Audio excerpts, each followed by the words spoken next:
শুধুই যেন মরণ চৌকে কওতে কি আল্লাহুম্মা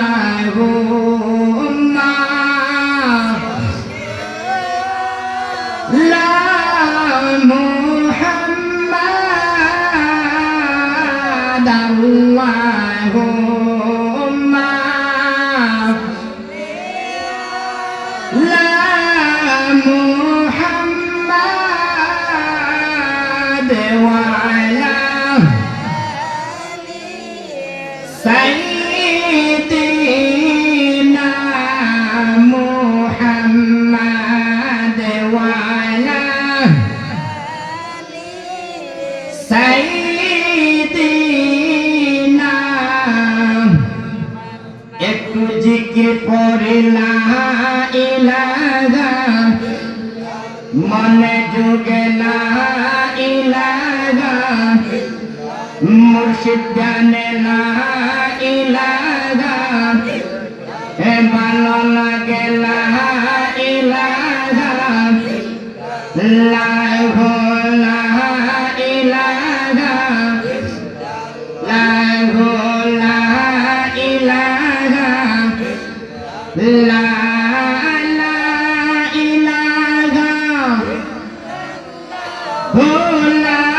ইলাহা লা ইলাহা ইল্লাল্লাহ লা ইলাহা সুবহানাল্লাহ ওয়ালহামদুলিল্লাহ লা ইলাহা আবার সুবহানাল্লাহ ওয়ালহামদুলিল্লাহ লা ইলাহা লা ইলাহা ইল্লাল্লাহ লা ইলাহা লা ইলাহা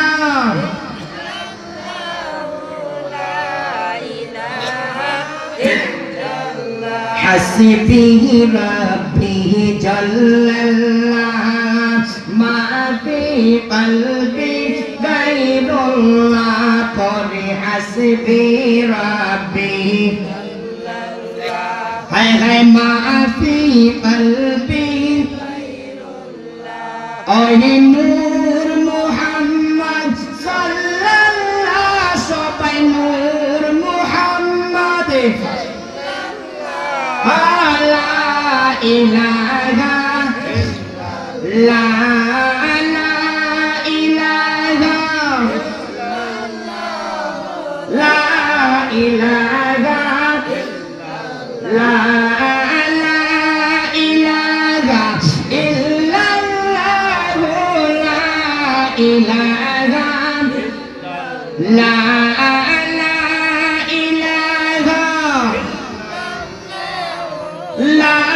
इलाहा केमने जागो मदीना मदीनार रास्ता जानिना আমরা কেমনে যাবো মদীনা মদীনার রাস্তা জানিনা জানে না মাগাতে দয়াল মুর্শিদ জানে না মাদের সিদি ঈমান আমাদের মদিনা পড়ে লা ইলাহা লা জুরে লা ইলাহা লা পর লা ইলাহা ইল্লাল্লাহ ইল্লাল্লাহ ইল্লাল্লাহ ইল্লাল্লাহ ইল্লাল্লাহ ইল্লাল্লাহ লা ইল্লাল্লাহ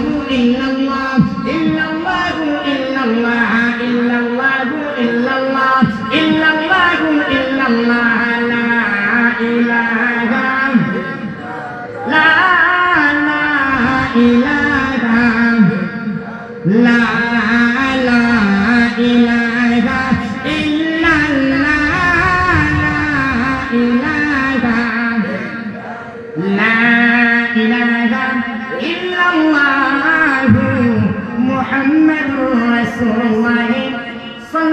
সাল্লাল্লাহু তাআলা আলাইহি ওয়াসাল্লাম। আল্লাহ তাআলা লাখ কোটি শুকরিয়া। রব্বুল ইজ্জত, রব্বুল হিকমত, রব্বুল জালিল, রাউফুর রহিম, রহমানুর রহিম, মুনকার খুদা, সামিউম বাসীর। আল্লাহ তাআলা আপনাদেরকে আমাকে এই নূরানি ইরফানি তরিকার মাহফিলে আসার বসার আল্লাহ তাআলার নাম ধরে রাখার, হুজুর নূর সাল্লাল্লাহু আলাইহি ওয়াসাল্লামের দুরূদ শরীফ পড়ার তৌফিক দান করেছেন। সবাই বলে আলহামদুলিল্লাহ। আমার আল্লাহ তাআলা ডাক দিয়া বলেন, ইয়া আইয়ুহাল্লাযীনা আমানু, হে মুমিনগণ, হে ঈমানদারগণ, হে পরহেজগারগণ, তুবু ইলাল্লাহি তাওবাতান নাসুহা। ডাক দিয়া বলেন, হে আদমরা, জানি আমার কাছে ওয়াদা করে গেছো, দুনিয়াতে যাওয়ার পরে আমার ইবাদত বندگی করবে, আমি নবী রাসূল পাঠিয়ে দিলে তার কথা অনুযায়ী চলাফেরা করবে, যেই কিতাব পাঠিয়ে দিব সেই কিতাব অনুযায়ী চলাফেরা করবে। কিন্তু দুনিয়াতে যাওয়ার পরে দুনিয়ার লোভ লালসার মধ্যে পড়ে গেছো, দুনিয়ার লোভ লালসার মধ্যে পড়ে আমি রব্বুল আলামিনের ওয়াদা ভঙ্গ করেছো। এরপরে ওই নবীর খাতিরে তোমাদের জন্য একটা অফার রাখছি। কি রাখছি? অফার রাখছি রে বাদান। লক্ষ্য করবেন অফারটা কি? অফারটা হইছে গিয়া ইয়া আইয়ুহাল্লাযীনা আমানু, অফারটা হইছে গিয়া তুবু ইলাল্লাহি তাওবাতান নাসুহা। আমার রব্বুল আলামিন ডাক দিয়া বলেন, আদম রে, হে আদম, যদি তুমি পাহাড় পরিমাণ গুনাহ করে থাকো, এরপরেও যদি আমি রব্বুল আলামিনের ডর ভয়ে আমার তোমার অন্তরের ভিতরে ঢুকাইয়া মসজিদের ভিতরে গিয়ে 2 রাকাত নামাজ আদায় করে যদি আমি রব্বুল আলামিনের কাছে কান্নাকাটি করো, তুবু ইলাল্লাহি তাওবাতান নাসুহার মতো তওবা করতে পারো, তাহলে আমি রব্বুল আলামিন অবগত আছি, তোমার তওবা কবুল করে দিতে। বলেন সুবহানাল্লাহ। ইয়া হচ্ছে হরফে নিদা, ইয়া আয়া হাইয়া ইয়া। লক্ষ্য করবেন সরফের ভাষায় তারা বুঝেন, একটু লক্ষ্য করবেন। ইয়া আইয়ুহাল্লাযীনা আমানু, ইয়া আইয়ুহাল্লাযীনা আমানু বলতে বুঝাইছেন হে মুমিনগণ, হে ঈমানদারগণ, হে পরহেজগারগণ। লক্ষ্য করবেন, আমার আল্লাহ তাআলা আমাদেরকে দুনিয়াতে প্রেরণ করে দিয়েছেন, দুনিয়াতে পাঠিয়ে দিয়েছেন। দেওয়ার আগে তার সাথে আমরা ওয়াদা করে আসছি, দুনিয়াতে আসার পরে তার ইবাদত বندگی করব, ঠিক না? যেই সময় যেই নবী রাসূল আসবে তার নবী করিম সাল্লাল্লাহু আলাইহি ওয়াসাল্লামের কথা অনুযায়ী চলাফেরা করব। যেই সময় যে কিতাব আসবে সেই কিতাব অনুযায়ী আমরা চলাফেরা করব। কিন্তু দুনিয়াতে আসার পরে এই আল্লাহ তাআলার সাথে যে ওয়াদা করেছি, এই ওয়াদাটা খিলাফ করলাম। আমরা মানুষ একে অন্যের সাথে ওয়াদা করি, কিন্তু ওয়াদা যদি আমরা ভঙ্গ করে নাই, ওয়াদা করে যদি ওয়াদা আমরা পালন না করি, তাহলে আমাদেরকে কি বলে? ফাসিক, মুনাফিক। কি বলে? হ্যাঁ, মুনাফিক বলে। লক্ষ্য করবেন, মুনাফিক বলে। তো আল্লাহ রাব্বুল আলামিনের কাছে আমরা ওয়াদা করে আসছি, ওয়াদা করে আসার পরেও দেখা যায় আমরা দুনিয়াতে আসলাম, আসার পরে আমরা এই ওয়াদা রক্ষা করতে পারলাম না। এরপরেও আল্লাহ রাব্বুল আলামিন ডাক দিয়া বলেন, ইয়া আইয়ুহাল্লাযীনা আমানু তুবু ইলাল্লাহি তাওবাতান নাসুহা। ইয়া আইয়ুহাল্লাযীনা আমানু, ইয়া হচ্ছে হরফে নিদা, ইয়া আইয়া হাইয়া ইয়া, ইয়া অর্থ হে, ইয়া আইয়ুহাল্লাযীনা আমানু, হে মুমিনগণ, হে ঈমানদারগণ, হে পরহেজগারগণ, হে তোমরা কি করো? ইয়া আইয়ুহাল্লাযীনা আমানু, হে মুমিনগণ, হে পরহেজগারগণ, হে ঈমানদারগণ, আমরা ওয়াদা ভঙ্গ করেছি। এরপরে মুনাফিক না বলে আমার রব্বুল আলামিন আপনাকে আমাকে মুমিনগণ, ঈমানদারগণ, পরহেজগারগণ বলে দেয়। সুবহানাল্লাহ। এটা কার হইছে না? কারণ একটাই হচ্ছে, আমরা যে নবীর উম্মত। কার উম্মত? নবীর উম্মত। আমরা যে নবীর উম্মত, এই নবীর উম্মতরা যদি একটা নেকি করে, অন্যান্য নবীর উম্মতরা 100 ভাই নেকি করে, কিন্তু কাল কিয়ামতের দিন আমরা নেকিটাই করব। কি হইছে বুঝছেন নি? আমরা নবীর সেই সময় পাওয়ার থাকবো, সুপ্রিম কোর্টের পাওয়ার একটা আছে না? হ্যাঁ, এই সময় ম্যাজিস্ট্রেট হিসাবে আমরা নবী থাকবো। এখানের মধ্যে কিয়ামতের মধ্যে, হাসরের ময়দানের মধ্যে আদম আলাইহিস সালাতু ওয়াস সালাম উনার থাকবে দাড়ি। কি থাকবে? দাড়ি। মানে কি আমাদের বাবা যে বাবা দাড়ি থাকে, বাবা দাড়ি থাকে না? বাবার দাড়ি থাকে। তো আমাদের আদম আলাইহিস সালামের দাড়ি থাকবে। এবং আমার হুজুর নূর সাল্লাল্লাহু আলাইহি সাল্লাম উনি পোশাক মুবারক নিয়ে, পোশাক চিনতেন তো? হ্যাঁ চিনছেন কি? আচ্ছা, পোশাক মুবারক থাকবে আর যারা আছি সবাই উলঙ্গ অবস্থা থাকবো আর ইয়া নাফসি বলবো। তখন এই নবী করিম সাল্লাল্লাহু আলাইহি সাল্লামের উম্মত হওয়ার জন্য রব্বুল আলামিন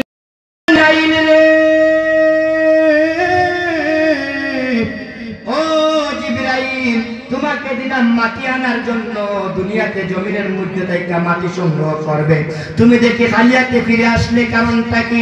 তখন জিবরাইল ডাক দিয়া বলে প্রভু গো না আমি আনতে পারলাম না। বলে আনতে না পারার কারণটা কি? বলে আনতে পারলাম না, যেই সময় গিয়ে মাটিকে আক্রমণ করলাম, আক্রমণ করার জন্য মাটির কাছে গেলাম, তখন মাটি ডাক দিয়া বলে আমাকে নিয়ে কি করবে? আমি বললাম আদম সৃষ্টি করব। বলে না আদম সৃষ্টি করতে হলে আমাকে সংগ্রহ করতে পারবে না। বলে কেন আমাকে সংগ্রহ করতে পারতাম না? বলে কেন আমাকে দ্বারা তুমি এই মাটি সৃষ্টি, মাটি বলছে আমাকে দ্বারা কেন তুমি আদম সৃষ্টি করতে পারবে না? কারণ হচ্ছে গিয়ে আমি কেন আপনাকে বাধা দিতেছি? কারণ হচ্ছে গিয়ে এই আদমকে যে সময় আমি মাটি দিয়ে সৃষ্টি করবে, দুনিয়াতে আসার পরে আমি এই জমিনের উপরে, আমি এই মাটির উপরে চলাফেরা করবে, পাপাচারি করবে, অত্যাচারি করবে, গুনাহে লিপ্ত হবে, আমার হুজুর নূর সাল্লাল্লাহু আলাইহি সাল্লামের বিরোধিতা করবে, আল্লাহ তাআলার হুকুম পালন করবে না, আমি সহ্য করতে পারতাম না। এজন্য এই মাটি এইরকম বলছে, এইরকম মাটি যেই সময় ওয়াজ করছে, হে আল্লাহ আমি জিবরাইল আর বরদাস্ত করতে পারছি না, আমার মনের ভিতরে একটা কিরকম হয়ে গেল, তারে দিয়া দয়া হয়ে গেল, এজন্য আমি মাটি সংগ্রহ করলাম। আমার আল্লাহ তাআলা ডাক দিয়া বলেন মিকাইল, ও মিকাইল চলে আসো। তখন মিকাইল আলাইহিস সালাতু ওয়াস সালাম ডাক দিয়া বলেন প্রভু গো কিসের জন্য আমাকে ডাকছেন বলো? বলে তুমি দুনিয়ার জমিনে যাইতে হবে, আদম সৃষ্টি করার জন্য কিছু মাটি সংগ্রহ করতে হবে। মিকাইল আলাইহিস সালাতু ওয়াস সালাম পূর্বের ফেরেশতার মতো দুনিয়াতে নামলেন মাটি সংগ্রহ করার জন্য, জমিনের দিকে তাকাইলেন, তাকানোর পরে মাটি ডাক দিয়া বলেন জিবরাইল, মিকাইল রে, জিবরাইল আসলো, দোহাই দিলাম খালি হাতে চলে গেল, তোমাকেও দোহাই দিতেছি তুমি চলে যাও। সংক্ষেপে বলছি বাদাম সময় শেষ হয়ে যাচ্ছে এজন্যই। তখন মিকাইল আলাইহিস সালাতু ওয়াস সালাম চলে গেলেন, ইসরাফিল আসলেন, ইসরাফিল আলাইহিস সালাতু ওয়াস সালাম এইভাবে চলে গেলেন খালি হাতে। তখন আমার রব্বুল আলামিন ডাক দিয়া বলেন আজরাইল রে তুমি চলে আসো। তখন আজরাইল আলাইহিস সালাতু ওয়াস সালাম ডাক দিয়া বলেন প্রভু আমি কি করতে হবে বলো, আমি কি করতে হবে বলো? বলে জিবরাইলকে পাঠিয়ে দিলাম, জিবরাইল খালি হাতে চলে আসলো। মিকাইলকে পাঠিয়ে দিলাম, মিকাইল খালি হাতে চলে আসলো। ইসরাফিলকে পাঠিয়ে দিলাম মাটি সংগ্রহ করার জন্য, ইসরাফিল খালি হাতে চলে আসলো।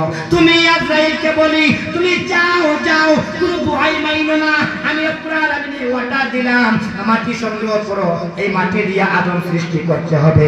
তখন আজরাইল আলাইহিস সালাতু ওয়াস সালাম জমিনের মধ্যে নামলেন, পূর্বের ফেরেশতাদেরকে যেইভাবে দোহাই দিয়ে দিতেছিলেন সেইভাবে এই আজরাইল আলাইহিস সালাতু ওয়াস সালামকেও দোহাই দিয়েছেন। কিন্তু আজরাইল আলাইহিস সালাতু ওয়াস সালাম ডাক দিয়া বলেন মাটি রে তুমি তাকিয়ে দেখো, আজাজিল ফেরেশতা আল্লাহ তাআলা হুকুম পালন না করার কারণে সে আজরাইল ফেরেশতার কাতার থেকে বঞ্চিত হয়ে গেছে। কিন্তু আমি যদি আল্লাহ রাব্বুল আলামিনের এই ওয়াদার পালন না করি, হুকুম পালন না করি, তাহলে আমি আজরাইলের নামটা হয়তো এই ফেরেশতার কাতার থেকে বঞ্চিত হয়ে যেতে পারে। এজন্যই আমি তোমার কোনো দোহাই মানব না, কারণ আমার রব্বুল আলামিন ওয়াদা করেছে তোমাকে সংগ্রহ করতে হবে, এজন্যই তোমাকে সংগ্রহ করা আমার প্রয়োজন। এই বলে খাপলা মাইরা এক খাপলা মাটি আমার আল্লাহ রব্বুল আলামিনের দরবারে হাজিরা দিলে।